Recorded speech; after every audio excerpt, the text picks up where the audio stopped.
Welcome to the Randy Karraker Show here on STL Sports Central, and it is presented by DraftKings, where the crown is yours. Brenden Schaeffer, Randy Karraker, B-Schaef, we just learned, went to the Styx concert last Friday. So you have that in common with Tony La Russa, who was a big Dennis DeYoung guy back in the day, huge Styx fan, and you are too, huh? Yeah, I am, and anytime they're coming to town, I am there. So that was a good time. I was telling Rockio I don't quite have my full falsetto today, but otherwise I'd be doing a little more singing around the studio. Well, favorite Styx tune? Oh man, I was just listening to like 6 or 8 of them on the way here. Oh, good. Renegade has got to be the one. Pittsburgh Steelers. That's what I was going to go with. Yeah, that's top. That's like the closing song for the concert. Yeah, Kerry Davis's favorite song is Renegade too, as you might guess. Yeah, that would make sense for him. I would think. Babe, I'm leaving. Must be on my way. Babe, I'm leaving. Is that Babe? I think the name of the song might be Babe. I'm not sure. Possibly. I don't think they played that one. That might be a deeper cut. Really? Yeah. I thought that was, back in my day, that was a hit. I wasn't here when the albums were coming out, and so easier to know some of the other songs that weren't singles.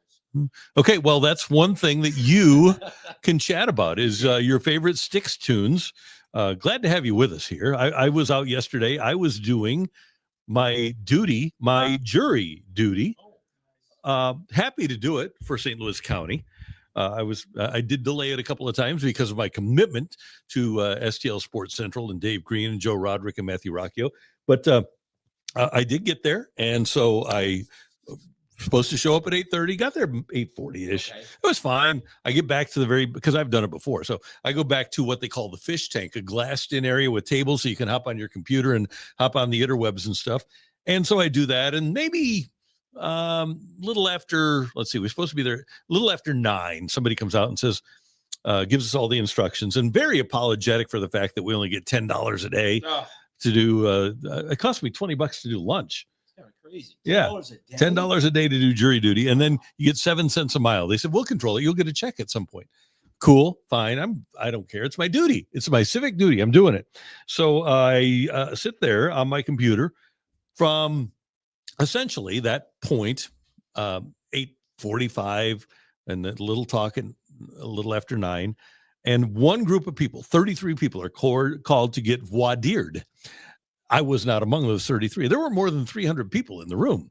And I am working. And finally, at about 11:40-ish, they come up to the microphone and say, hey, we really don't have a lot going on today. We're hoping to call some of you, but why don't you just go to lunch? This is 11:45. They said, come back at 1:15, an hour and a half lunch. So I went to the Potbelly in Clayton. Pro tip, if you're ever doing jury duty, or if you're ever in Clayton at lunchtime, go to Potbelly. They're sensational. And I come back at 1:15, hop back on my computer. 2:00, they come back up and said, we were hoping to get another case in today, but it doesn't look like it's going to happen. You can all go. You're released. You don't have to do any more. We've got a new group coming in on Tuesday, so you're done with your jury duty. Wow. So my jury duty consisted of sitting at a table on the internet for 5 hours. That was it. That sounds as boring as it could be. And an hour and a half lunch. Okay. Yeah. Well, and no martinis. None of that. Yeah. So that was my civic duty. So I recommend to you 2 things. Number 1, get it delayed as much as you can, but then serve your civic duty. Do it. Maybe you'll get a murder case. I don't know. You did not, though, decidedly. Did not get a murder case. I would have liked to have gotten a murder case, but I did not. But I don't mind doing it. It's good. A lot of viewers of STL Sports Central, which is cool. Thank you very much for A, serving your civic duty, and B, for watching us all the time and watching the Cardinals last night. Burly with a game-winning walk-off homer in the 9th inning. Cardinals win it 7-6 over the Buccos. Burly 4 for 5, and we've talked a lot about the runway given Cardinal players this year. And as far as I'm concerned, Alec Burleson is one of the guys that you pencil in next year to play 140 games. Yeah, it certainly seems that that's how the Cardinals feel about it. Like when it comes to the runway conversation, he's just not even one of those guys that's part of it. He's just in the lineup and is a staple of it. Yeah. And you see why. The OPS now after last night's 4 for 5 is up to 802, and he's hitting 291, which is higher than anybody else in last night's game in an era where, the 300 hitter is not really a thing. He's pushing it. And he's still hitting for some power as well, as we saw with the game winner last night. Yeah, and they need some other people to start coming through. How about this, though? Who would have thought that Nolan Gorman would be top 10%? We may have technical issues here. I'm not sure, but I'm fine. But Nolan Gorman is top 10% in Major League Baseball in terms of walk rate. And his walk rate over the years has decreased, but he is turning into that hitter that you would hope that he would become. He's turning into a guy that hits for power. He's getting some slug. He's getting some walks. He's still striking out more than you would like, but that's what's going to happen with a hitter like that. And Schaef, I've always, not always, but this year I kind of thought, okay, if he becomes a poor man's Kyle Schwarber, I would take it. And I think he can be that guy. I think he can be a guy that hits 30 homers, that has an 800 OPS, that walks a bunch and strikes out a bunch. I'm not sure he'll ever walk enough to be really getting that characterization, but everything else I think is plausible. And maybe that's the poor man's part, right? He doesn't quite give you the same production. Schwarber's just been unbelievable, but Gorman, you could see a realm in which he continues to up that power production, and you're at least getting the trade-off for the strikeouts that inevitably come. And he has been walking more, I think, recently. Now that he's getting into a rhythm of regular playing time, he's getting on base more frequently. It almost seems like the three true outcomes are really coming out for him, which you take, I think, at this point, if you're the Cardinals for the season, up to a 110 OPS plus, that'll play. And the fact that he hits the double the other way last night, too, because you think of Gorman as a dead pull hitter. Don't do it. What happened? What'd I miss? Okay, we can do it because we're on the interwebs. No. I am missing something, but so Rock is scared. Please don't. This is such a bad show. It's so joke. mean. It's serious. Okay, fine. So one time on the radio, BT was talking about a dead pull hitter. Uh-huh. And I said, "Oh, Oscar Taveras." Oh, I'm with Rockio. Thank you. Thank you. Oh, come on. So, the best humor is humor that is uncomfortable, right? That's dark Very. for a Tuesday morning. Yeah. But anyway, you think of Gorman as a pull hitter, and he's, and that wasn't the first time. If you look at his hit chart, we could call that up, I'm sure. But he's had multiple hits the other way. Not the majority of his hits, but he's gone the other way a lot more than he used to. So I like that about Nolan Gorman. I also like to see the fire and competitiveness of Willson Contreras. I love the fact that here's a team that's out of the race. They aren't going anywhere. He doesn't like the ball strike call, and he is still engaged competitively, and he doesn't want to give any quarter. And he's still taking good at bats. I'm just a fan of his. And was I a fan of him as a catcher? No. And clearly the Cardinals weren't either. Right. But from a competitive standpoint, from an effort standpoint, I mean, he's become a really good first baseman. He's a good hitter. And I love the fact that there's young players on this team that are seeing the guy that's got his money, got his World Series ring almost to September on a team that's not going to the playoffs, and still reacts that way. Yeah, and it was interesting the way it breaks down. We can maybe get into, the degrees of a meltdown there from Willson Contreras. The thing that sparked it, seemingly, after hearing his comments post-game, he said, I knew that was a good pitch that I struck out on, because I think that was one thing that a lot of people were wondering about, like, Willson, that's the pitch you're going to have the tirade about. It was a strike. It was a low strike, but it was in the zone. And he said what he told the umpire was that just call it both ways like that, because you're missing on our side. So, yeah, I struck out. Yeah, I earned it. Yeah, it's a good pitch, but call it both ways. Yeah. And then that's where it gets dicey in the way that the umpire claims Willson said something that he says he didn't say. And then after all, he comes out and they're having that discussion, and the umpire continued to insist, you said this thing. Willson, I think, started saying that thing and then said it again and then said it another time. Yeah, that'll do it. And so, like, he's a passionate guy, and I agree. I love the passion. Was there any part of it that you go, all right, maybe a bridge too far? That's enough, yeah. There was just the one part for me, and it's not even the throwing the high shoe on the field. I don't mind that part. I thought, tough time for the bat boys. Got to go pick up the high chew. Not bubble gum. It was high chew. But I even thought that part was fine. The part about throwing the bat and it hitting Brant Brown is the only part to me that's a bad look. You guys can let me know if I'm being a party pooper with that. Rock, you put yourself in the window, please. Oh, I gotta put my sorry. Okay. In the bubble. In the bubble. We want right here. Yeah, right in the middle. Rock there. If your head will fit, we would like it on the. He's done this before. Okay. He's very capable. I don't know if Do we have the anymore? streaming technology has the ability to fit him because the head is There large. we go. It's a massive. It's is. a massive It's melon on top of Bochi-esque. his shoulders. So he's working to get himself in the bubble. There he is. He's in the Right, bubble. All right, brother. Hello. Hey, do you watch The Boys at all, Brenden Schaeffer? I do not. Feel I like know he- of it. People will know the show The Boys. Willson Contreras is my Homelander. Okay. Nothing he does is wrong, Mhm. even when it's objectively incorrect. Okay. He's a perfect hero of the St. Louis Cardinals, and therefore, if Willson does it, I'm for it. Okay. Including the bat part. You're cool with that because you're kind of I like. assume he was aiming for the which I think I'm he was, but I definitely- think he also can't admit that because that's probably the part that gets you suspended. You know what I mean? Right. Like, Yeah. it doesn't look but good to say. He did say it was an accident to hit Brant Brown, but Yeah. then you extend it out and go, okay, well, who were you aiming for? Right. I love ingenuity. Yeah. And I don't think I've ever seen a player throw the bat as they're being ushered away. It was great. And so for Oh, yeah. me, I see a trailblazer. I see an entrepreneur. Okay. I see that, and I respect that. So, Samuel Howe. So you can use your bat on the hitting coach. I like that. High definition. Did Randy just say Gorman goes both ways? No, I said he goes the other way. Oh my gosh. If you look at his hit charts. So yeah, I didn't mind the Haichu. No, I think that I thought is- that was kind of funny. I think that's one of the more enjoyable and creative aspects of baseball. It used to be double bubble or no bazooka. They have bazooka, and they They did have double bubble within the last handful of Okay, years. So maybe they still do. Yeah. They just didn't throw it out. Okay. We need to clean house and stop excusing the massive decline. I agree, Kurt. Rocky, you didn't have to put the part about "we love your head" on the screen. That part. Did your thank you. did a Nancy family Renee. member send that in? Do you have a burner that you started typing on? Yeah. Because I thought the phrase "we love your head" Okay. is very weird. Yep. Nancy Renee, we love your head too. What is happening today? Where am I? What's going on? Doovie.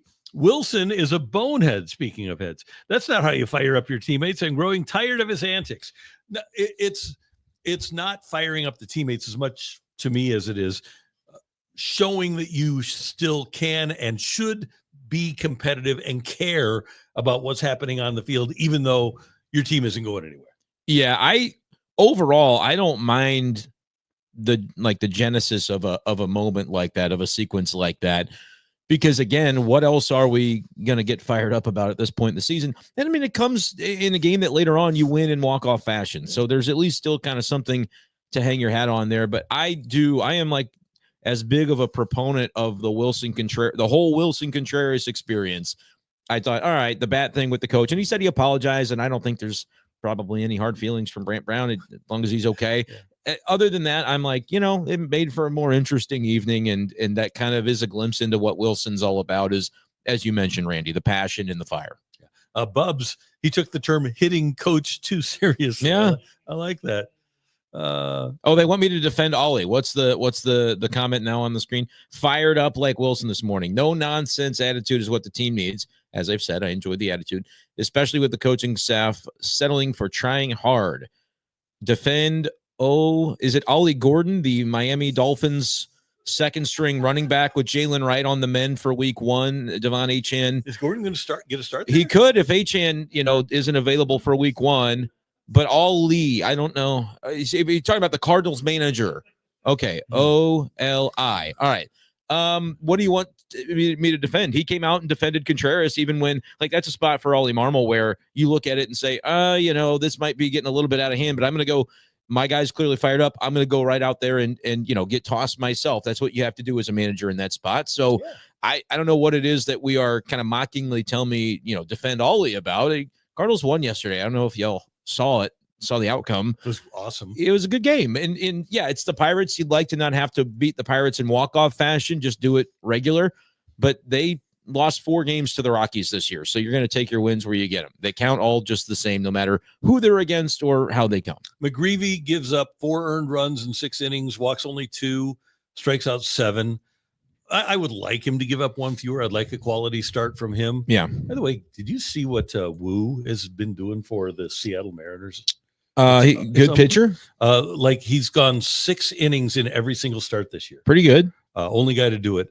But McGreevy, 6 innings, 6 hits, 4 earned runs, 7 strikeouts, 2 walks, and did allow the back-to-back homers. But yeah, it's going to happen.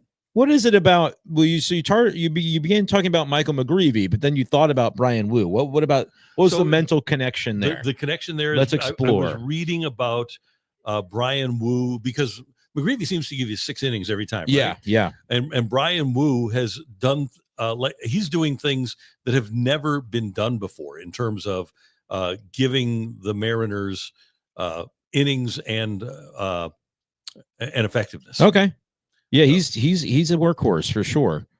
And McGreevy, yeah, he's kind of so far this year been a poor man's version of that. Wu's got a sub-3 ERA. McGreevy's at 4.43, and that's his 5th consecutive start from McGreevy where he's gone at least 6 innings. And I think that can be the kind of role that he settles into when we think about next year's rotation. It's just a matter of, limiting the scoring against you just a little bit more and becoming that quality start machine. It's not a stat that just automatically gets you a win, but if you can go 6 and give up 3 or fewer, I think that's, especially from the role in the rotation as kind of like a mid-rotation guy, whether McGreevy ends up next year as the number 3 or the number 4, I think that's a very serviceable role that he can fill and eat some innings from that spot in the rotation. Agree. Yeah, you can get away with that. So we like what we're seeing, I think, from McGreevy, and it's just going to be the more he pitches, the more he's going to kind of settle into the big league role. Okay, here's Brian Wu.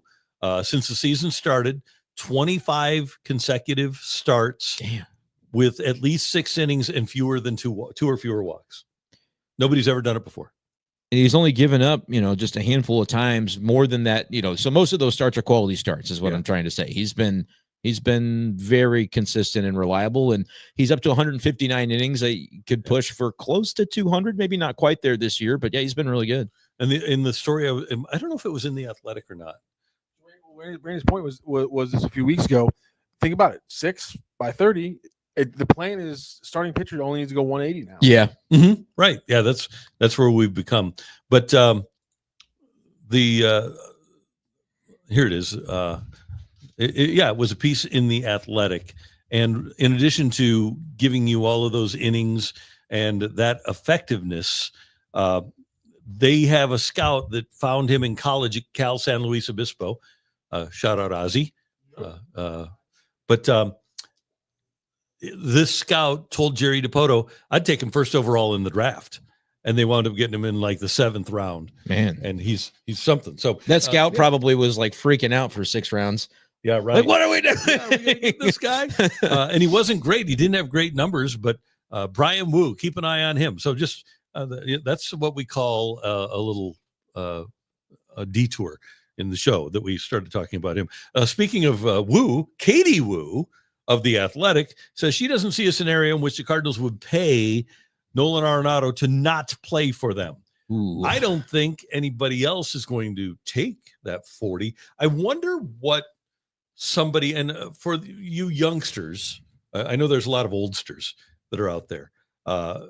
So join me in helping out the other kids, Rock and Schaef and stuff. Nolan Arenado right now is Ken Reitz. Now, he might get his power back, but Ken Reitz was the Cardinal third baseman in the 1970s. Mike Shannon gave him the nickname the Zamboni because he was such a good defensive third baseman. He would always go to Mike Schmidt and say, hey, how do all my gold gloves look on your shelf? He was a really good defensive third baseman, but he just couldn't hit. And Whitey didn't like him when he got traded, the late, great Ken Reitz.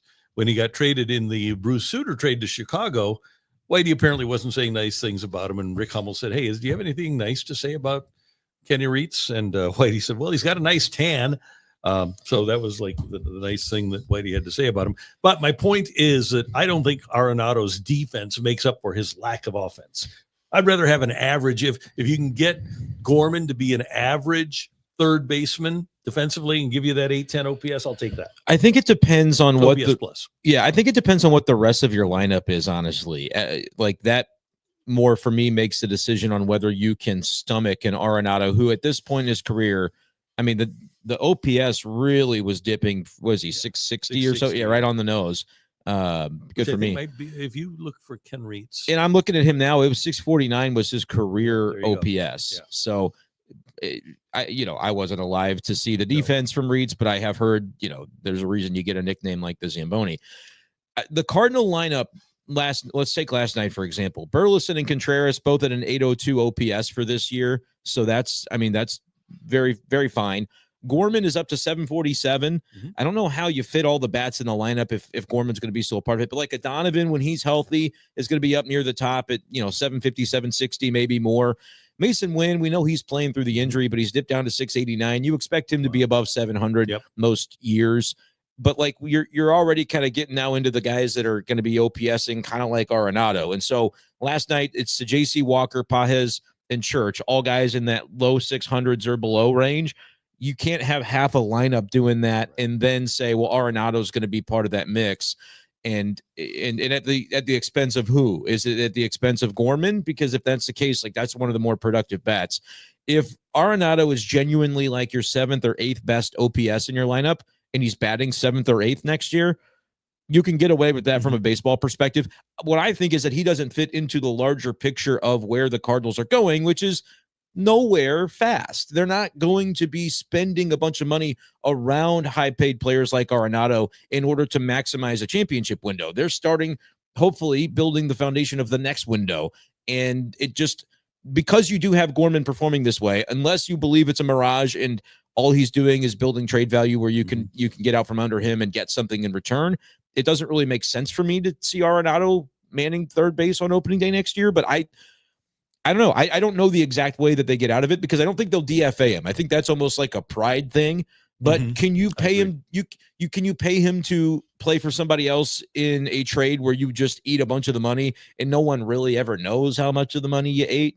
Maybe. I mean, we don't know how much the Astros were going to pay down versus the Cardinals in that trade that was going to happen in the offseason. So could you have something like that? They probably paid Eric Fetty to go away, right? That's completely different. I understand. But that's sort of the idea, is you can make those trades where, like, well, we trade for cash or a player to be named later. And really, it's just you're paying down most of the contract and the other team that takes him pays the rest. I can't imagine that that's off the table if a team is willing to eat some of the money and not saddle the Cardinals with all of it, because they've got Weatherholt coming. If you want to keep Gorman and Donovan, you're going to have to do something with Arenado. And it's kind of a leap of faith if you do it, because even if you could get him, if you could get the Cardinals, they owe him 42/2. If you could get the Cardinals to pick up 32 of that and pay him $5 million a year, right, over the course of the next couple of years, would you rather roll the dice on a guy like Moncada for the same price? IKF is going to be a free agent again. Suarez is going to be a free agent. Would you rather have a $10 million Arenado or a $20 million Suarez? And they're about the same age. And then for the teams that have money, Bregman is going to be out there too. Plus, there will be other trades for third baseman that you can make. I think statistically, everything else being equal, Arenado is money-wise. I think Arenado's down the list for me. Yeah, and it just depends. Like, you think about places like the Dodgers, where they're playing Alex Freeland at third base yesterday. I don't know on a daily basis what's happening, but you look at the top of that lineup: Ohtani, Betts, Freeman, Will Smith, Teoscar Hernandez. Like, they've got obviously that top core, and then with some injuries and various things, the bottom of their order is a little bit more lean. Does Arenado fit into a lineup like that where he's batting 8th or 7th? And it's okay if he's OPSing 650 because he's giving them what they need. And frankly, I think if he went somewhere else and felt like you get your blood flowing in a playoff race, I think the offense does probably tick up a little bit for him. Maybe that's wrong. Maybe it's just, is he healthy with the shoulder or is he not? And that'll decide if there's going to be some power return to his game. But I think it just depends on the team situation. But like you said, the Dodgers are one of those teams that most years they'll spend whatever the money it is, and they're not really concerned about how much they have to eat. So yeah, in their case, if you pay Suarez or pay somebody else on the market, that could be preferable to bothering with Arenado, where you just feel like the upside offensively is capped at this point. And I think I read, I'm going to double check here. I think I read, and I don't know if he's played there yet, that Dalton Rushing had been taking ground balls at third. Interesting. For the Dodgers. He has not played there yet. Okay. But I know that he was taking some ground balls. He was their top prospect, a catcher is probably not going to catch because of Will Smith being there. So right. that'll be another possibility, I would think, for them. So, but bottom line, the Cardinals, I don't think are going to eat the money. I think that if I were them, and I used this line before, but I'll use it again here. If I'm the Cardinals, I can have Nolan Arenado here to do virtually nothing for me for $40 million, or I can have him not here to do virtually nothing for me for $40 million. So I'm not so sure that it'll be a bad thing if you just eat the money, and then if it's Gorman or whomever at third base, you just say, okay, I'm paying my third baseman $20 million this year, or $15 million, or whatever it is. Gorman's the guy that's getting the money. Arenado's getting the guy that's getting the money, but Gorman is the guy that's getting the playing time. You think Arenado just kind of rides the bench? No, I think you just eat the money. You're saying yes, get rid of him in whatever capacity. Yeah, that's which, the reporting is that, not expecting to see that. I still think even if it doesn't look like they ate the money, there's got to be an off-season trade where the Cardinals aren't going to be picky. That's kind of what I would predict would happen. They're not going to be picky about what they get back or how much they're able. That's the problem. That's where the Cardinals they don't have the leverage. If they really feel like the best thing is a clean break, so that not because they don't like Arenado or whatever. I'm not trying to make any of those implications. It's simply you've got other guys that you want to plug in and start the next iteration and era of the franchise.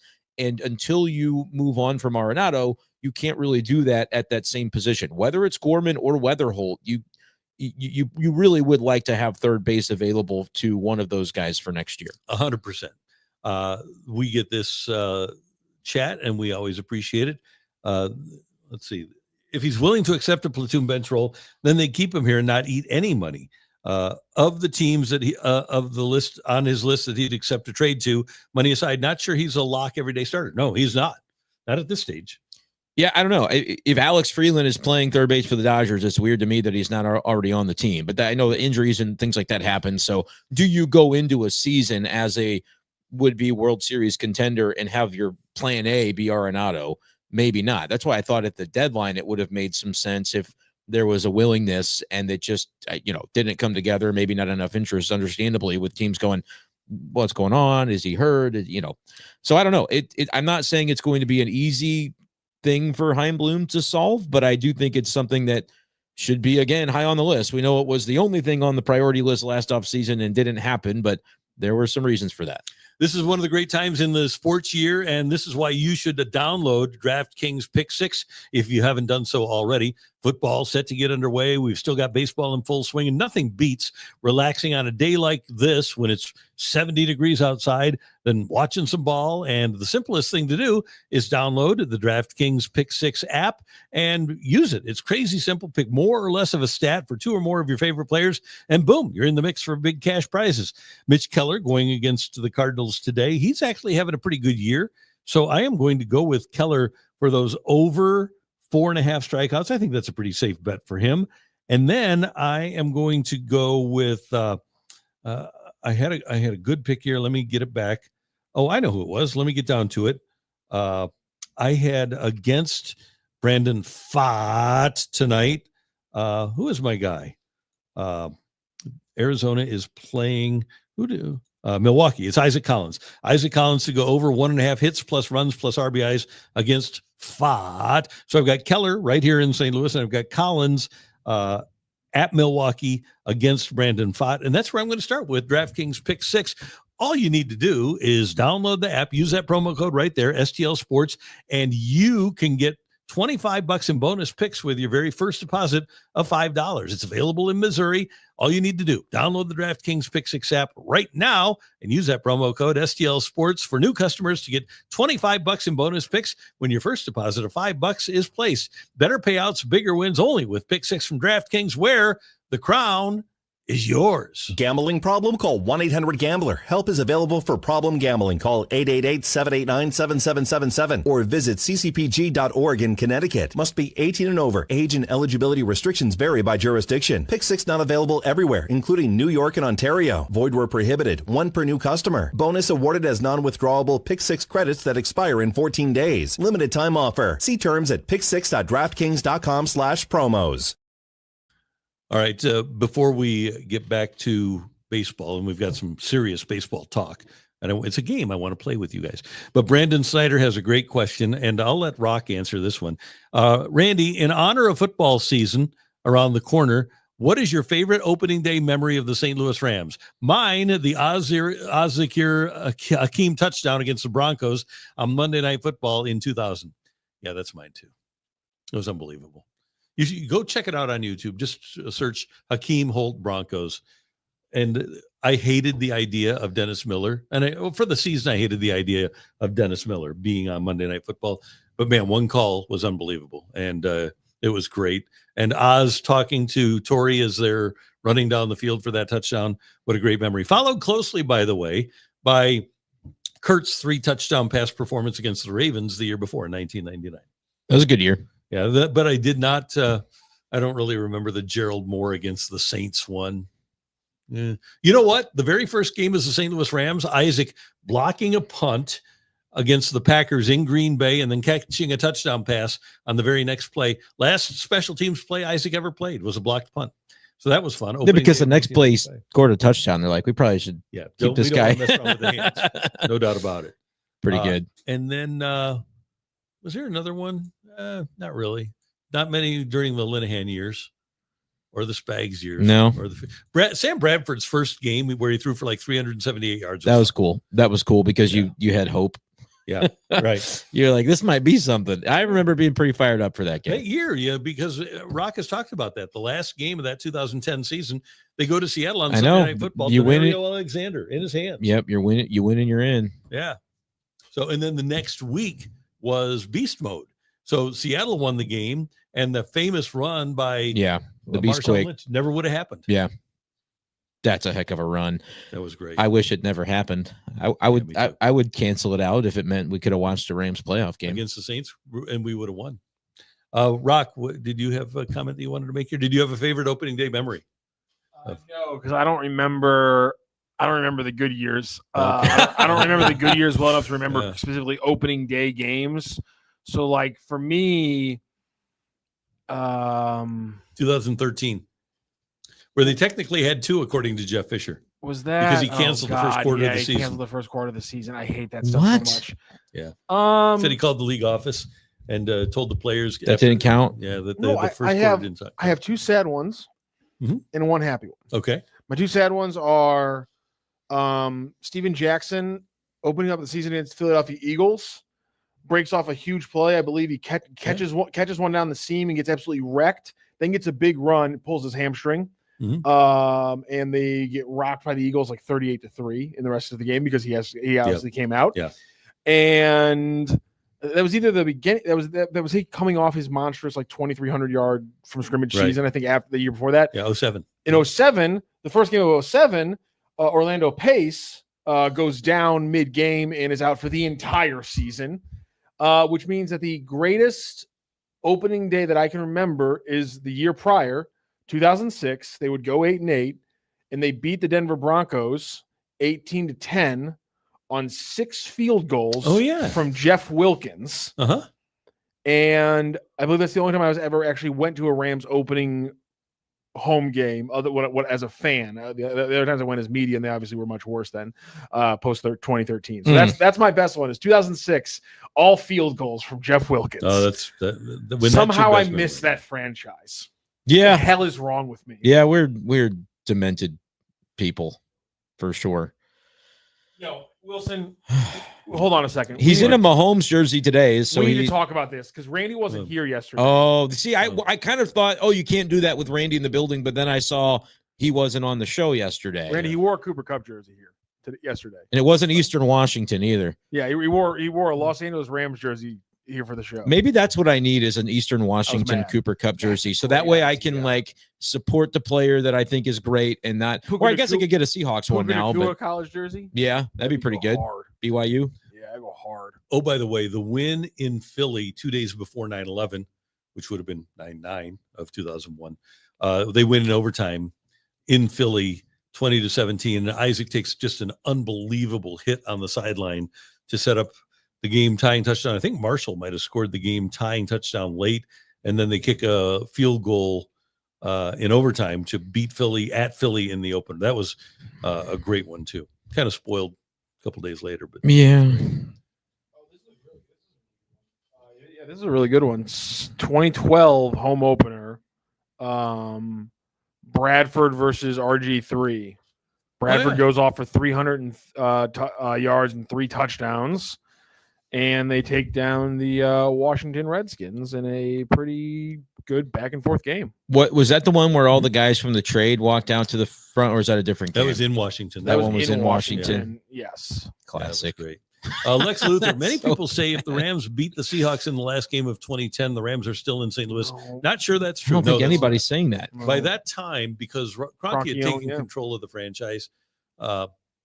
Once he took control of the franchise after Georgia Frontier had passed and her kids couldn't afford to keep the franchise, it was gone. Once he had it, it was gone, and there's no way the Rams would have stayed. And we know that now. Maybe at the time we might have hoped otherwise, but That one's a dagger in multiple ways because obviously the Rams factor, but the second ever Mizzou game I ever went to, the first 2 Mizzou games I ever went to were both in the 2007 season. I worshipped Denario Alexander. yeah. So not only do the Rams lose that game, Mhm. Denario drops one Right. of the key passes. Yep. And I mean, talk about just your heart getting ripped out from 2 different directions. God, I hate that game so much. I hate Lex Luthor for bringing it up. Okay, so this is a fun text from Aaron Dodson. The Cardinals are 10 to 15 years from playoff contenders. What does that mean? 10 to 15 Where do you years. come up with that? I think it's great. Just Oh Oh, my- You can't argue with that kind of take. that's just good logic at that point. Yeah. Come on, is this not fun? I just don't know where the 10 to 15 like So that is the implication that Chaim Bloom's not going to work out, and then the next guy after him's not going to work out, and then the guy after that, maybe I don't know how many times, how long do they get before they start firing people?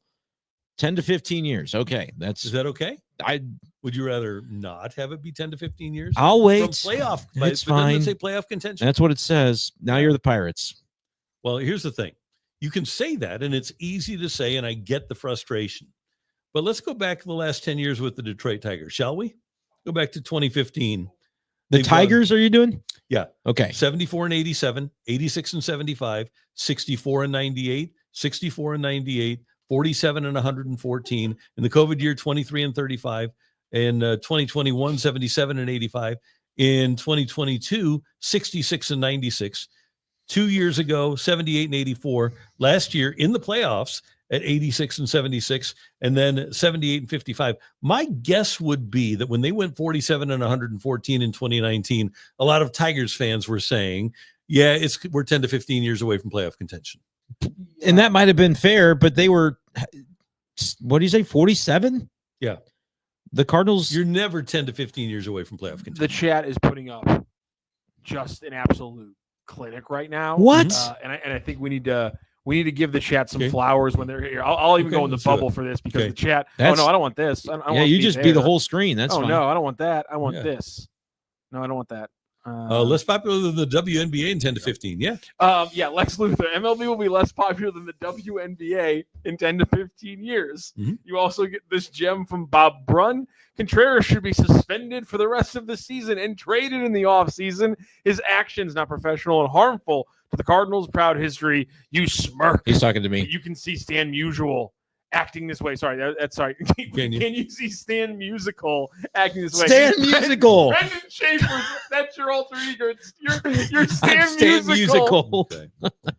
Well, That's an awesome typo. How are we not supposed to smirk at that? I'm That's sorry, pretty Bob. good. How are we not supposed to smirk at that? All okay. right. A Stan Musial teammate, Bob Gibson, was involved in maybe the greatest fight in baseball history in 1984 as a member of the Atlanta Braves. He was their pitching coach. And he wasn't suspended for the rest of the season. Nolan Ryan beat the daylights out of Robin Ventura when Robin Ventura charged the mound. He wasn't suspended for the rest of the season. I don't know why a guy should be suspended for the rest of the season and traded just because he displayed some competitiveness. Yeah, I'm more of a fan of sometimes you just have to shake your head, but I appreciate the comments. They By do. the way, how about this? How about suspending the umpire? Yeah. I really like Skywalker 1982 and Samuel Howe both responding to the comment about them being 10 to 15 years away. That's 3 to 4 Povos away right now. I know. That's why I was saying how GMs. many bad years before then they fire another one. And I don't know how that timeline gets drawn, but I would say 10 to 15 is oddly confident in the next 2 iterations of the front office not working out. And you don't even know who those people are going to be. So Samuel Howe, he's no Gary Templeton. It was on this date in 1981 that Gary Templeton, on a Ladies' Day businessman special against the Giants, delivered a couple of what you might term obscene gestures to the crowd and was pulled into the dugout by Whitey Herzog. And then he got put on the shelf because he had a chemical imbalance. is that what they called it? That's what they called it back in the day. Wow. Pretty good, huh? Which is really funny because when you consider the time of like when this was in baseball, he was probably the only person on the team whose chemicals weren't completely imbalanced. Yeah. Right. Yeah. Does happen. Let's see. Charlie Smith, Templeton is still a jerk even in 2025, huh? Tempe's grown up. He's a good guy. And the Cardinals did get Ozzie Smith for him. I was really upset when the Cardinals traded Templeton for Ozzie. Obviously, I was wrong. And Templeton wound up having an okay career. He was just never the turf here ruined his knees, and he was never the player that he could have been. Bob Bragg watched Babe Ruth play and said that Templeton was, and he watched Mantle and all those guys, Kurt Flood, Lou Brock, said that Gary Templeton was the most gifted player he'd ever seen. Wow. Yeah. It's a high compliment for sure. Yeah. And you didn't like the trade when it happened? No. Is there another trade like that where you're like, at the time I thought this, but then obviously that was wrong? That's a good question. Templeton was just so physically imposing. He was 6'2" and 210, and Ozzie's 5'11" and 150. And you see the cover of the Sporting News with side-by-side shots, and you got the big, strong guy. Let me see. How about one? Is there one for you? I'll think about this. If there was just like stupid little ones. When I was a kid, I remember going, "Oh my gosh, why are they trading Hector Luna for Ronnie Belliard?" Mm-hmm. And like Ronnie Belliard filled a nice role on that year's team, but I was 12 and was like, I like Hector Luna, and so that one probably worked out where I was not sure about it. I went same thing, same concept anyway. Ryan Ludwig for Jake Westbrook. I was like, I don't know about trading Ryan Ludwig, but then obviously, when you win a World Series as a result of a trade and have a guy, not because of the trade, but Jake Westbrook gets the win in Game 6 after it was all said and done. So that's one that you could say probably worked out okay too. Yeah, Samuel Howe, the fans were bird watching that day. Very well done. This is from my childhood, and I turned out to be right, I guess. When they traded Bake McBride to Philadelphia for Rick Bosetti and Tommy Underwood, I did not like that deal. That did not work out well for the Cardinals, and so I was right about that one. I'm trying to think of one. Can you guys help me out when I've ever been wrong? I opened up a can of worms here. I didn't mean to do that. Yeah. So I like this one. High chew. What's the difference between a high chew and blue chew? There is 6 inches. There is a. That doesn't blue chew help you out a little bit in that regard? I hate to say it, but credit where it's due. That was funny. Thank you. Not a trade, but I thought drafting Aaron Donald was a mistake. He's so short. Oh man, yeah. If you hated the Aaron Donald pick, that would be one where that would be. I recall liking it. You fool. At the time, thinking because it was that their second pick of that draft. I want to say like Greg they had Robinson went second. Yeah, and that one was like positional need. You had to take him. It felt like, but the Donald pick, I was like, oh, this guy. At least the way they were talking about him on the broadcast, I was like, all right, sounds like we got somebody. Yeah, and we did. And then he wasn't ours anymore. No, that's true. When they win the Super Bowl and he's pointing to the ring finger, I was like, man, that's so cool. Now turn off the TV before I see Kroenke. And I've still to this day never seen Kroenke on the screen after that win. Like I got it. I was scrambling for the remote, like diving across the room. I didn't get trading up. I was in the moment. I wasn't mad about the idea of drafting Tavon Austin. I was bothered by the idea of trading up for him and then misusing him. I was excited about it as they were Yes. trading up for him because I was like, at least they're trying, at least they're doing something. And I thought, is he a little gadgety? Maybe, but his highlight tape is as good as anyone. But then the misuse was something we couldn't have known about on draft day, but certainly. I went through and did the math of his last year or two at West Virginia. I don't know if I did the last 2 years, but his last year or two, and I did including returns. And things like that. It was like how many yards per touch did Tavon Austin have in his college career? It was something like every time he touched the ball during a game, he would gain about 23 yards. Wow. he was special, Yeah. but was he number 8 overall special at 5'6" or whatever he was? I don't know. Yeah.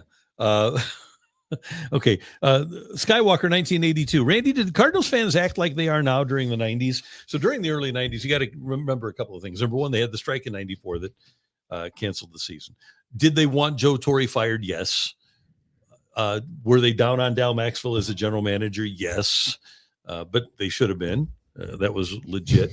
But the difference is that it had only been since the late 80s. The Cardinals had a chance in 1989, and during Labor Day weekend, both Worrell, the closer, and Willie McGee, best player, got hurt, and so they didn't compete down the stretch in 89.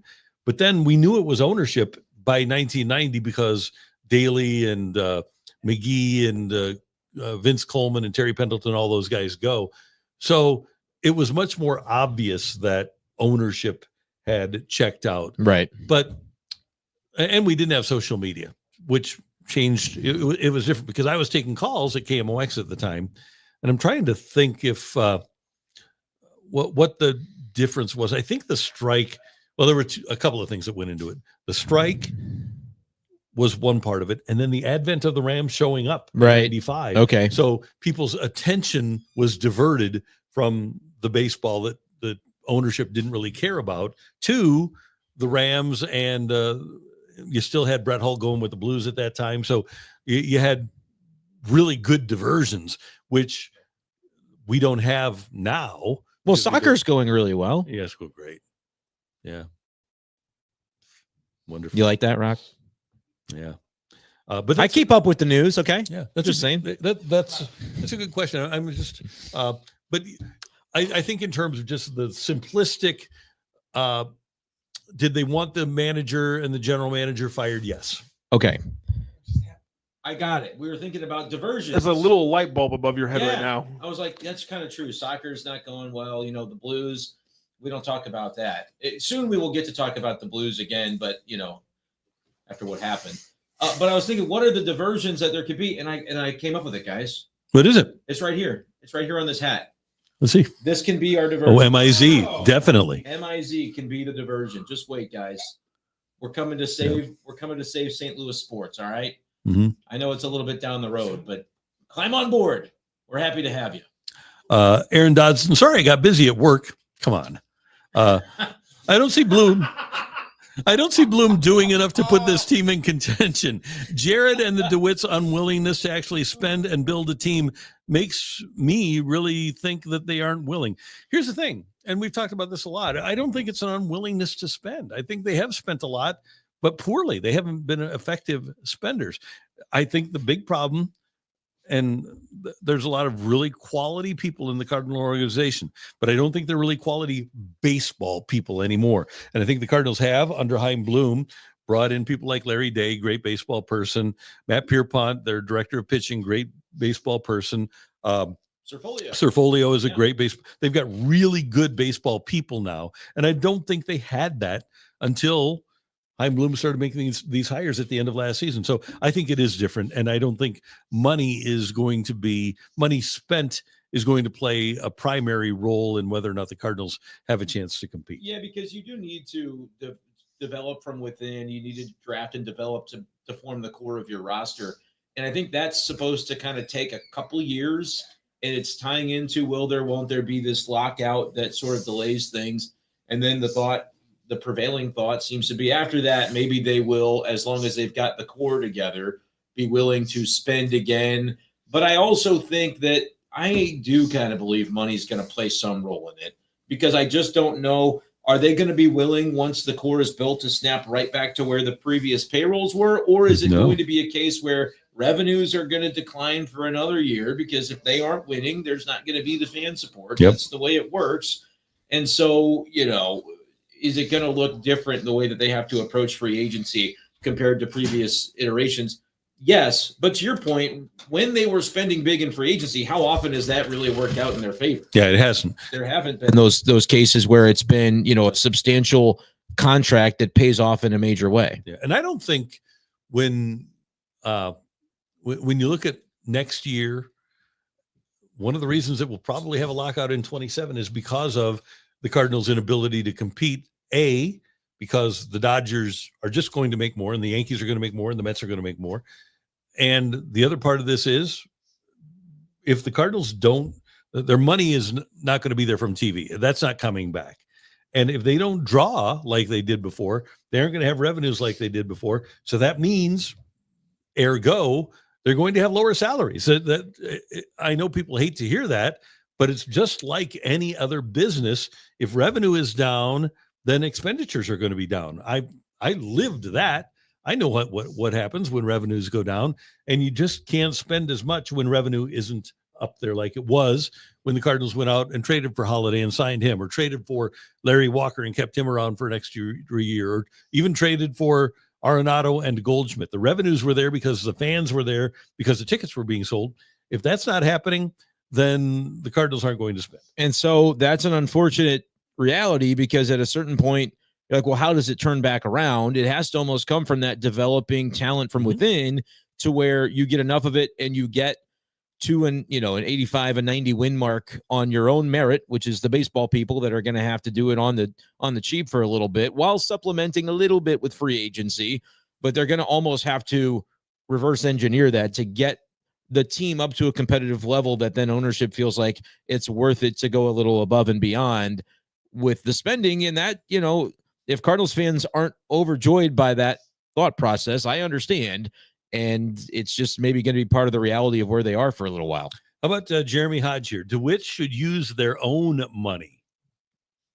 I don't know that there's a business where that happens. Maybe with Steve Cohen and the Mets, but not to a great extent. But I mean any business in America. What owner of a business is digging into their own pocket to improve the product so that more people will buy it? If you can think of a business in America that does that, I would like to know which one it is. Yeah, I mean, it's probably not a frequent occurrence, but I also understand the fan perspective that that's what you want to see, because I think it's part of it has been, for years, the front office is going, hey, be patient with us. We're going to get this thing on the right track. And then you had that bottom really fall out of it, where they said, hey, we're not going to be able to do what we said. And so there's angst about that. And I don't think it's unfounded, but I don't think that the solution is going to be, ownership digging deeper to try and, pull them out of it with finances, because I also think they've got to find proof of concept too, that the people in charge are going to, with the money that they are doled out to spend on players, make the right acquisitions to be effective with that spending. Yeah. You're not just going to throw money at the problem before you know that. Yeah, and the system was absolutely a problem. And by the way, when you look at other businesses, let's just compare it to a restaurant, because food prices are way higher, right? And food is much more expensive. Well, you don't still see a Dave's combo meal at Wendy's for $6.99. A Dave's combo meal at Wendy's is $13.99 or $12.99 or whatever. And Dave, I think he died. He did die. Yeah, but the Wendy's people, they aren't digging into their pockets saying, you know what, I want to keep these prices at $7.99 for the public, so I'm just going to do that. We're going to dig into our own pockets and pay for our product to be as good so that people don't have to pay as much. No, what's happening is they're raising prices so that they can deliver the same product to you, but you're going to pay the freight and not them. I just don't think businesses work that way. Well, they want to make a profit, but it is still a two-way street, though. Fans can say, great, your product sucks, and I'm not going to support it. And that's going to be reflected in, the way this plays out as well. It's a business, so that has to run both ways. You have to put something out there worthy of the attention and the dollars that fans are going to give if you are going to raise the prices. And like, if I saw you guys talking last week about, the notion ticket prices going up. I'm not a Cardinals season ticket holder, so I can't speak to it personally, but like, if that's what's going on, I wouldn't be surprised to see a continued downward cycle where people are even less enthused about going and spending their money if the product isn't going to turn around. But I do think at some point the product is going to turn around. This offseason is going to be really interesting to monitor.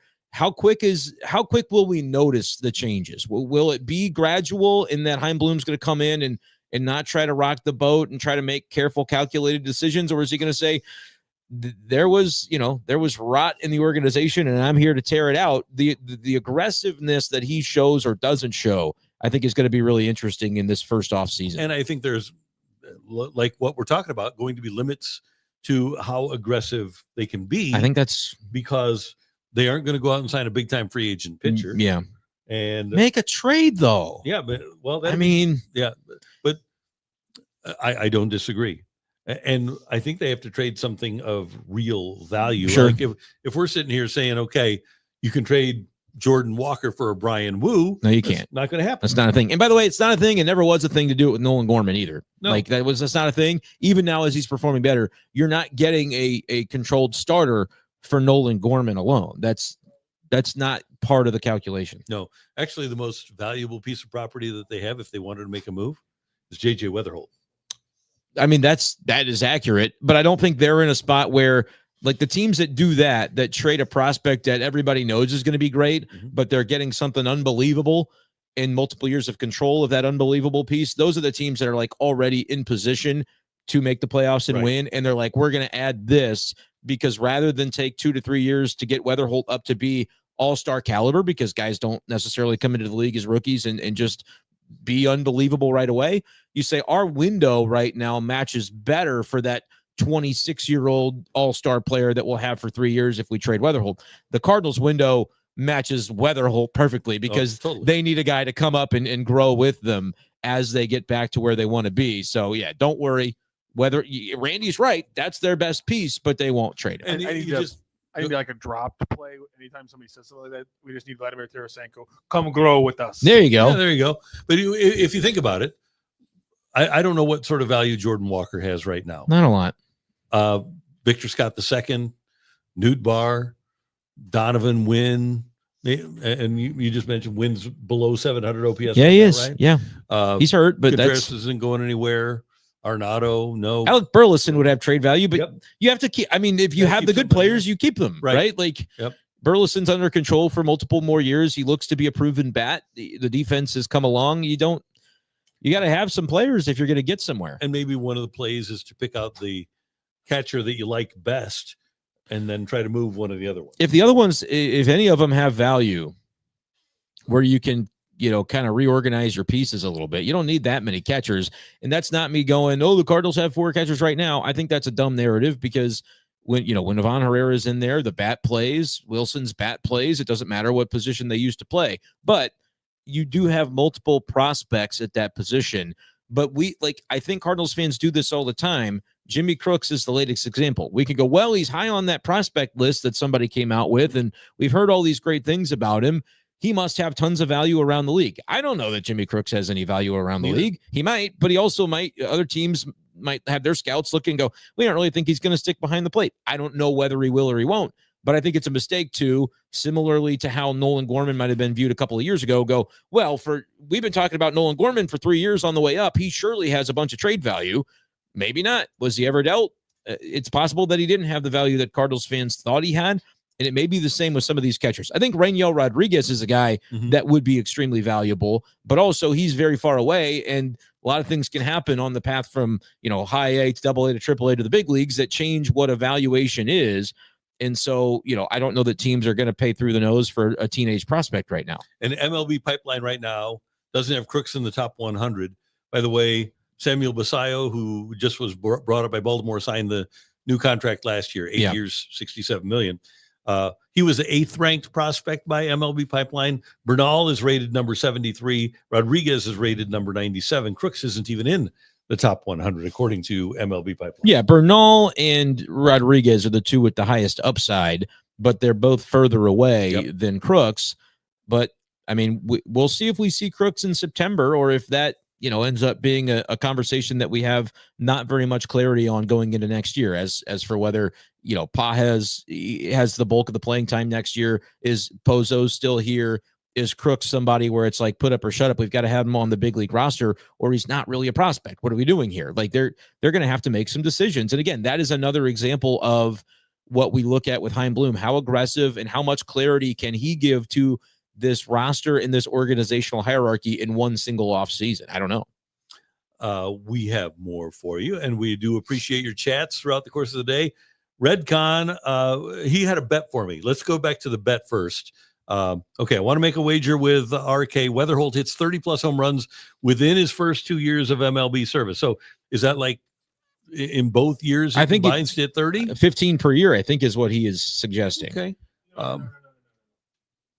This is born off Randy not including Weatherholt in his lists of Cardinals prospects who have 30-plus home run power in a season.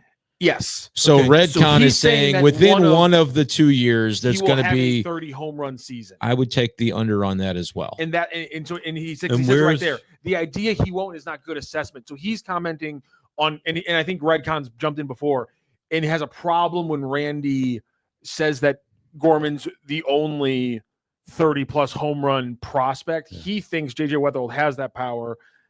Randy, I don't want to put words in your mouth. No, but I don't we've think had he's a this 30 home discussion run a year very many guy. times. And by the way, I haven't spoken to anybody in the Cardinal organization that thinks that in this ballpark he's a 30 home run. I mean, guy. he's maxed out at 16. He's got 16 this year. He'll probably get to 20 between AA and AAA, but that's AA and AAA. I mean, you're facing look, I love it every time we see a highlight posted by the Memphis Redbirds of a home run by JJ Weatherholt. A lot of times you do have to look at the pitch that he's seeing and who's throwing it and going, oh, yeah, that's like kind of a Paul DeYoung special. Paul DeYoung would there'd be a meatball and he would know what to do with it. But the pitching's going to get more difficult on Weatherholt as he comes up to the big leagues. I think he's going to make that adjustment better than we've seen other recent Cardinal prospects do. But I don't know that kind of power is going to be a hallmark of his game. Doubles, absolutely. He'll get a few triples probably too. But I don't know about 30 homers. Laser show. Give me a little Dustin Pedroia. Just not in a much better uniform. in a much different ballpark. That too. Yeah, the ballpark is a I'm part of just this saying, too. It makes it difficult for a guy that's going to be, more doubles power, I think, to hit home runs at that pace. Pedroia maxed out at 21. If you want to make that comp, I think he's going to be a 15 to 20, 23 home run guy most years. And maybe he'll settle in as a regular in the 20s, Yep. but I just don't think he's a 30 guy necessarily. So all this being said, I'm in on the bet. Yeah, whatever the bet is. Did we make a bet? He wants to, but I don't know if the terms have been laid You'll out, have to have put been up, labeled. Okay. Where are we getting sandwiches or So milkshakes name from? your terms, I guess, Redcon. And Yes. Yeah. So I'm in on that. I'm also in on the Stiefel Charity Classic, which is coming to St. Louis just in a couple of weeks. A legendary weekend is coming to Norwood Hills Country Club. Don't miss the Stiefel Charity Classic presented by Compliance Solutions, September 4th through 7th at the historic Norwood Hills Country Club. Watch PGA Tour champions tee it up and compete. Here are just some of the names that were at the top of the leaderboard last year and that are going to be back this year. Y.E. Yang, Bernhard Longer, Stuart Sink, Justin Leonard, Chris DeMarco, Darren Clark, and more. It's a great scene. If the weather's anything like it is today, you're going to have a fabulous time out at the Stiefel Charity Classic. Plus, enjoy a live performance by music sensation OAR at Friday's community concert presented by CarShield. Tickets start at just $20. Kids, military, veterans, and first responders get in free. You can get your tickets today at StiefelCharityClassic.com. That's StiefelCharityClassic.com. And we will see you at Norwood Hills, September 4th through 7th. Oh, by the way, I'm going to MC the opening ceremonies on September 5th. hey, now Looking forward to that. That'll be fun. I'm probably going to miss that day here, which I regret, but I'm doing it for the kids. there you go. Stiefel Charity Classic. Classic. I'm sorry? We love the Steeple Charity Classic. That's I was telling awesome. yesterday when we were talking about it, they have really good ticket prices. And the reason why I think it's special is because I did Sunday with my dad, who's like a very classic boomer dad in that he watched a ton of golf every weekend when I was a kid. It was always on the channel somewhere. And so then getting to sit on the 18th green and watch golfers come through all day that are the same golfers my dad was watching in the late 90s, early 2000s when I was a little kid. And when I was learning about the game, he was telling me about Stuart Sink and Bernhard Langer and these guys. And now we're out there watching. And again, I'm not saying you're going to get this again, but last year it's Wai Yang and Bernhard Langer in a playoff hole on the 18th. And it's Yang, it's Langer hitting like a 40-footer, and then Yang putting in like a 16-footer just to sink it. That's special. It's out there. The tickets are super affordable. And like I said, if you have a dad who's a big golf fan, these are all guys he watched 20 years ago. And now you can go watch them in a great tournament out in Norwood Hills. Yeah, it's very well said. And we hope people get out there. Okay, guys. And Chair, we want you to enter this in the chat too. And you can be sarcastic if you want, because we like sarcasm. But I have a question for you guys. I'm in South St. Louis. I'm going all South St. Louis on your There you go. For you guys. The Cardinals are closer to the Pirates in the standings than they are to the Brewers. They're 17 games behind the Pirates and 8 ahead of or 17 behind the Brewers, 8 ahead of the Pirates. As an organization right now, are the Cardinals closer to Milwaukee or to Pittsburgh? Last time each team made the playoffs, Cardinals 22, Brewers 24, Pirates 2015. Payroll, and this is with the Cardinals including Arenado, $144 million for the Cardinals. They're 18th. Brewers are at 22nd at $121 million. Pirates are 27th at $86 million. Prospect rankings, Cardinals are 12th. Brewers are 4th. Pirates are 9th. Yeah, so you're behind the Pirates even in the prospects category, huh? Yes. I think that the Cardinals' new incoming front office is the reason that I can feel okay about saying it's still the Brewers, because I think they've got sharp people, as you mentioned. They didn't have the resources devoted to being and becoming what the Brewers are already until this past year. And maybe they still have a ways to go in that regard. They probably do. The Brewers are the model organization in baseball, but I don't think the Cardinals are at risk of enduring what the Pirates have endured. And we're talking, you read off the Tigers seasons, but for the Pirates, there have been those 100-loss seasons. 10th consecutive year of no playoffs. And 9 of those, they finished 4th or 5th. And I just don't think the Cardinals are at risk of, again, even as we are so tired of seeing them fall short and be in the middle, the 71 and 91 was like the doomsday scenario. How many seasons have the Pirates had over the past 10 years since making the playoffs that are that or below? Probably a few, I would think. And I mean, the Pirates are the organization that can have the undisputed number one pitcher on the rise in the sport, and still we can sit here and go, they're not going anywhere anytime soon. So I think the Cardinals are, even at their worst, are an organization that is going to spend enough to not be where the Pirates are. First of all, with the homegrown talents, it's not necessarily going to be they're going to get to our level and then you got to trade them and move on from them. I don't think the Cardinals are at risk of being what the Pirates have been for the last 10 years. Now, that's not to say that the Pirates can't make a playoff before the Cardinals.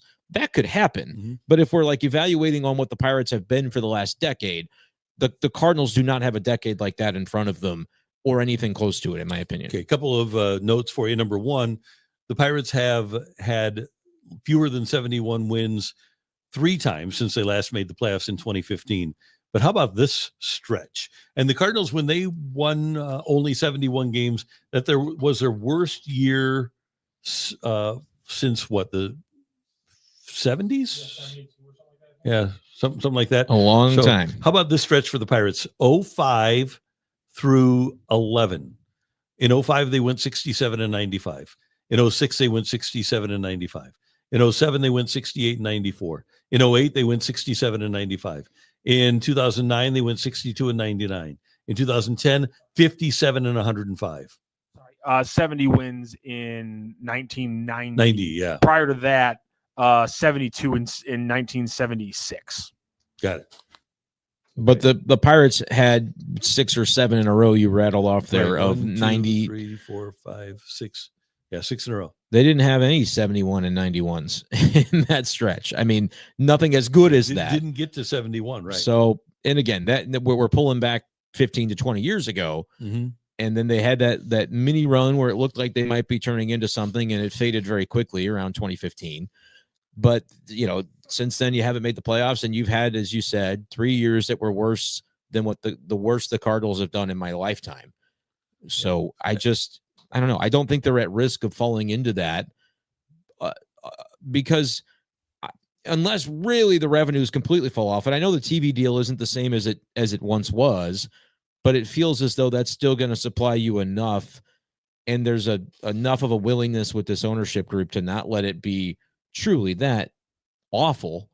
And if not, they'll have to sell the team because that's not, you can't be what the Pirates have been and expect any fans to stay on board. But apparently that guy's making money because he hangs on to the team that Bob Nutting got. Well, and he doesn't spend any money. No. I mean, the revenue sharing that you get alone is going to make you a profitable endeavor. And that's where I push back on no business would operate this way. I saw it put into the comments at some point. We kind of ran past it, but the comment was, I'm the restaurant owner and I'm going to lower the food quality to account for the fact that I don't have enough business because I can't afford to stay afloat. Mm-hmm. That's the downward cycle. And if that is the way that, the business is being run, the business doesn't continue to operate, but this particular business would still have a ton of value if you sold it. Unlike a restaurant that goes under, you wouldn't be able to get anything for it.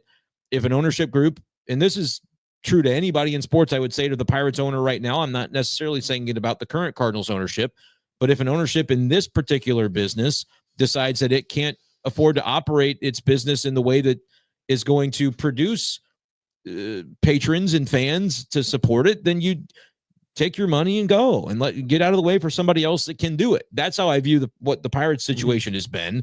And I'm making the claim that the Cardinals are not closer to the Pirates than they are the Brewers. So I don't think the Cardinals have any reason to be approaching this, but if it came to that, that's how I would feel about it in St. Louis as well. Here's, I kind of think right now, and first of all, I think the Cardinals recognized their problems, and that's why Bloom is going to take over. Yeah. That's why people like Strafolio and Day and those guys we've talked about are here. I always thought that Mr. Bidwill, when he was here, people talked about how cheap he was, but when the football Cardinals left town, Neil Lomax was a top 5 paid quarterback. Luis Sharp was a top 5 paid left tackle. I think Roy Green might have been the second highest paid receiver after Jerry Rice.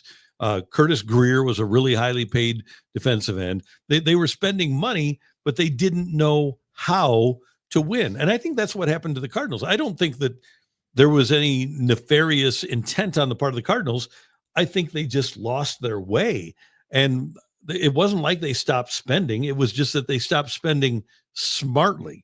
And I think that they just lost how to know how to win. I don't think it was a lack of desire on their part. I think it was a lack of knowledge on their part. And I do think that they recognized that and they fixed that. And Bloom has a 5-year contract, by the way. And I think he'll get every opportunity to fix it in a new environment because baseball is different now than it was when the Guggenheim Group bought the Dodgers. Nobody was spending $300 or $400 million on payroll, but the Dodgers have decided, you know what? I believe that Stan Kasten has said within the last year, we still don't know what our limit in terms of budget is. They feel like they can spend a lot more in LA, and the Mets feel like that. The Yankees are trying to keep costs controlled, but the Cardinals know that under the current system that financially they can't compete with the Dodgers and the Mets and the Yankees.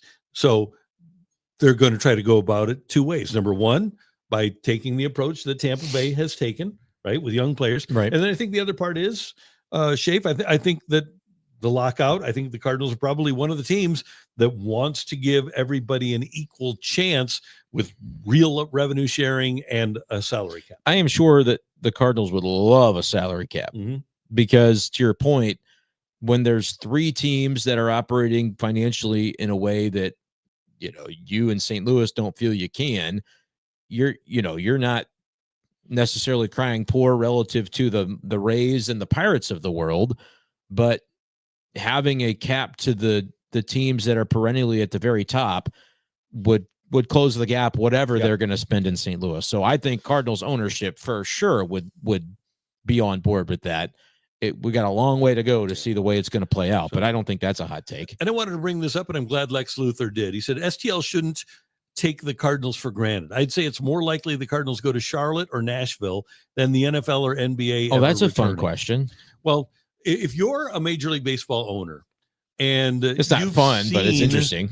The 40-year success of the Cardinals, drawing 3 million as often as they have, being in the top 5 in attendance as often as they have, being one of the top 2 or 3 rated television products among Major League Baseball teams, being an iconic cornerstone franchise of Major League Baseball. If you're an owner, why would you vote for the Cardinals to move? When you have Minnesota and you have Pittsburgh and you have Cincinnati where they don't draw, and I can run down more than half the teams in Major League Baseball. Why would you vote for the Cardinals to leave St. Louis? If you're one of the owners, if the Cardinals want to move, wouldn't you say, hey, you know what? I'll take the Cardinals. You want to trade? Yeah. And then you can move my franchise to Charlotte or whatever. Yeah.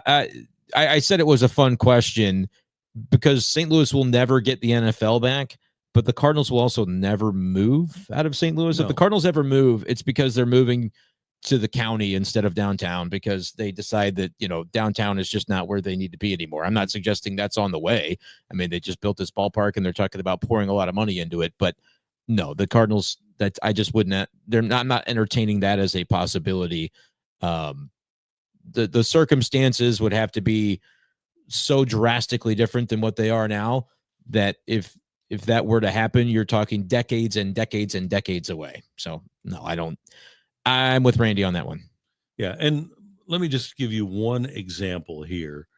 If we go back and look at the attendance for a franchise like Milwaukee, and Milwaukee has done great over the last few years, but Milwaukee doesn't draw 3 million on an annual basis like the Cardinals have over the years. And so I just don't see baseball ownership or baseball leadership doing something like that. That would, to me, that would be a really bad business. No, it's only something that Cardinals fans have in their brains because they've seen the NFL team leave. And so they're like, I've seen it happen.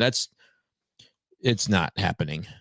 There's any time spent on talking about that is wasted time. But like I said, interesting question because of the fact that also the NFL is never coming back either. So you're talking about two things that are never going to happen. Right. Hard to decide which one's more likely or less likely. Yeah. I think you're 100% right there. Are you excited about Thursday night? Oh my gosh. You got your Missouri Tigers. Yeah. Against the Central Arkansas. What's their name? I have no clue. The fighting Scottie Pippins. That's all. There we go. That's all I got. Okay. Probably some kind of animal. I don't know. Yeah. It's a bear. They're the Bears. There you go. Okay. By the way, the Brewers in their history have drawn 3 million in attendance 3 times in 2011, 2008, and 2009. Those are the 3 times the Brewers have drawn 3 million in attendance. Contrast that with the Cardinals, and this is just talking about what we both think is a ridiculous notion that the Cardinals would ever be allowed to move by the leadership, by the membership of Major League Baseball. Cardinals have drawn 3 million. Let's see. Did I say 3 times for the Brewers? 1, 2, 3, 4, 5, 6, 7, 8, 9, 10, 11, 12, 13, 14, 15, 16, 17, 18, 19, 20, 21, 22, 23, 24, 25. Cardinals have drawn 3 million in attendance 25 times, and the Brewers have drawn 3 million in attendance 3 times. So if you're Mark Atanasio and you've had really good teams, and Bill DeWitt says, yeah, I want to move the Cardinals. If you're Atanasio, who lives in LA, he doesn't care about Milwaukee, aren't you saying, well, no, you just take my team and move it to Phoenix or to Nashville, and then I'll take St. Louis. And Nashville's getting its own team. Yeah, they are. I mean, that's The Cardinals could be sold and they would still never leave St. Louis. Right. They could be sold to literally Kroenke and they would not leave St. Louis. Right. As crazy as that sounds, it's just that's not something that's on the table. Okay, so you are you're a Mizzou guy. Yes. We're 2 days away from this game against Central Arkansas. What do you, because we know that Mizzou's going to win, what do you want to see most out of this game? I want to see the offensive line coalesce and not have any major malfunctions. I want to see Ahmad Hardy get through the game healthy because he's the offense, in my opinion, this year. And I want to see Bo Pribula look really good because he's the quarterback. He's the guy. Okay. Yeah. What makes him the guy in your mind? It's the fact that he's going to be the quarterback. I mean, is it money? Is it the contract? Or is he just better? I think he's better, I think. And I think he's a better fit for what the offense is going to be. And I think they paid him the money because I'm not saying this is a glorified competition for a quarterback in the way that it was in 2023. I think it's more real than that. I also think on some level it's determined that it's still going to be Bo Pribula. I think when it comes to the competition in camp, they probably hoped to see Pribula reach out and grab it. But I don't think Sam Horn was a blue chip prospect himself. I don't think he played himself out of the competition. And so after 2 years ago, it was a fake competition. Yeah, totally. You can't then have another fake competition and yank Sam Horn around. Like if he doesn't play himself out of the competition, you let it go into game day. Now it does get really interesting if Pribula falls flat on his face and Sam Horn looks okay. That does become interesting. Like in that case, if this was a real competition and it's clear that Sam Horn is better on Thursday, that'll be a challenge. Yeah. That will be that's where my prediction maybe goes south. But I have ever since they signed him, I was of the belief that Pribula would be the starter, and nothing I have seen or heard has changed that for me. Let me give a couple of Mizzou things. First of all, Brady Cook makes the Jets. Theo Weiss makes the Dolphins. Luther Burden. Theo has been cut. That did happen today. Oh, so yes. they'll have him back on the practice squad though. So if he doesn't get picked up like Cody Schrader did last year and join a team, that could happen as well. But you got 5 guys that are going to be in the NFL with Bryant, Membo, Cook, Burden, Weiss. They'll all be somewhere on. That's 5 of your starters, 5 of your 11 guys last year. And Javon Foster was cut, but could latch on somewhere else. Like it's a moving day for a lot of those kind of guys for sure. But for Mizzou, you got a lot of the defense coming back. I think the defense is actually going to be pretty good. My concern, and I don't have the consternation that a lot of people do about the offensive line. I'm intrigued by Caden Green at left tackle. Yeah. I'm, I don't think there's any reason for them to say Judice was dominant at left guard if he wasn't. And so you finally get your center back in Tollison. I think the offensive line has a chance to be pretty good. And the way it was described by Drink was that Curtis Piegler did so well that they couldn't not put him in the lineup. And was he performing better at right guard than what they were getting from the guys in the competition at left tackle? Left tackle, a more prominent position. And so if you're even somewhat questioning what you were getting from those guys in camp, you believe in Caden Green to be able to kick outside. It's what they brought him in originally to do. And everything we've heard from Drink has been that he looks more comfortable at left tackle than maybe last year at this time. And so you feel like he's your best lineman and he's going to play at the most prominent spot on the line. And you just hope that pans out with, again, I think Tollison being back at center, back healthy is a huge factor in getting the interior of that line, because I really do think you're going to be running the heck out of the football. I agree. Like it's just going to be the bread and butter of the offense. And you really don't have the receiver depth that you had last year either. You know, I think the receivers we'll look back at the receivers this year and there will be talented players that we realize had talent, but I don't think the stats are going to be there, because I think really, especially if Pribula wins the job, they're just not going to throw for the volume that they did even last year. And Brady Cook wasn't necessarily racking up numbers every single week, but I think you're going to be running the ball a lot. And I think that's to put a new quarterback, a new starter in a position to be in 3rd and 5 instead of 3rd and 9, right? If you run the ball once and it doesn't pan out, are you throwing on 2nd down? Are you trying to run an option to, keep the ball in Pribula's hands to make it 3rd and 4? Like, I think they're going to have to be on schedule as an offense to be whether they want to be. The good news is they're going to have some 3 and outs, and the defense is going to be one of the best units in the country. I think it's top 10 defense this year if it stays healthy. I agree. So that's really going to be where you can afford to be, as much as I hate it, At times with Kirby Moore and Drinkwitz last year, the conservative nature of the offense bugged me. But I think this year's version of conservative is lightning in a bottle with Ahmad Hardy and lightning in a bottle with the ball in his hands and Bo Prabula. So that's okay. That's what I was going to say. It's conservative, but fun at the same time to be a run-first team this year. Cook, I think there was a lot of times where he ran the ball where it wasn't scheduled. I think there are going to be scheduled runs with Bo. There were scheduled ones for Brady in the red zone. Like his ability to just do that little dive to the right and find an opening and score was unbelievable. I think Prabula, though, in the open field, there's going to be more of that than there was for Brady Cook. And one other note, and we'll talk about this. This can always change. It's always an evolution. But right now, before the season starts, we're on the 26th. The first game is on the 28th.